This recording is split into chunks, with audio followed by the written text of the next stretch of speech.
যা দেবী সর্বভূতেষু মাতৃরূপে সংস্থাতা নমস্তস্যৈ নমস্তস্যৈ নমো নমঃ।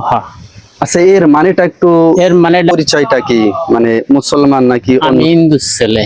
ও, আচ্ছা, আমাদের ধর্মে আমরা হচ্ছে মুসলমান মূলত। আমাদের ধর্মে মুসলমানের একটা জাতির পিতা আছে।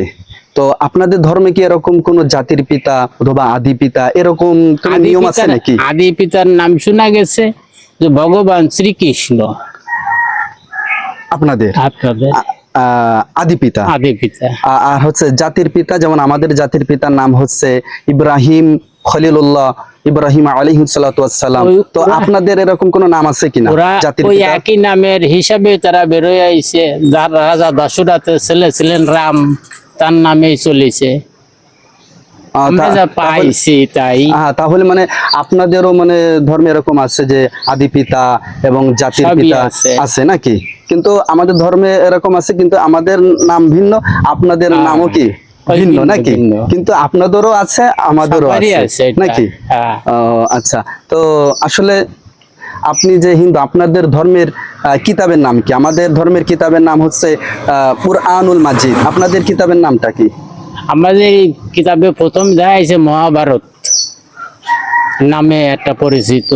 ভারত হিন্দু সমাজে মহাভারতের একটা পত্রিকা মানে বই আছে, সেই বই থেকে সব ভিন্ন ভিন্ন ভাগে তৈরি করা। আচ্ছা, এই যে দেখেন আমাদের ধর্মে কিতাবাদিগুলো, এই ধর্মের কিতাব মসজিদে পড়ানো হয় বা শিক্ষা দান করা হয়। তো আপনাদের কি এরকম কোন প্রতিষ্ঠান আছে নাকি এরকম শিক্ষা দেওয়ার জন্য? হ্যাঁ, যথেষ্ট জায়গায় আছে। এই জায়গায় আছে, মাঝে মাঝে হয় বাগমারায় আছে। এই জায়গায় গোবিন্দ গোসাই আশ্রম নামে যে পরিচিত সোনাকুরহাটের পাশে, এ জায়গায় শিক্ষা সংখ্যার অভিজ্ঞতার বই টই দান করে। আচ্ছা, তো আমাদের কিতাবে তো অনেক যে কথাগুলো আছে, আমরা সেই ভাষাগুলো আমরা বলে থাকি। যেমন একটা সূরা আছে যে আলহামদুলিল্লাহি রাব্বিল আলামিন আর রহমানির রহিম মালিক ইয়াউমিদ্দিন। এই যে ওই কিতাবের কিছু অংশ, তো আপনাদের ওই কিতাবের কিছু অংশ আপনার মুখস্থ আছে কিনা? ওগুলো তো কিছু না কিছু না থাকলে হিন্দুর ঘরে সন্তান যেটা প্রয়োজনীয় সেইগুলোর কিছু কিছু আছে। আচ্ছা, ওইগুলোর কি মানে আপনি জানেন নাকি?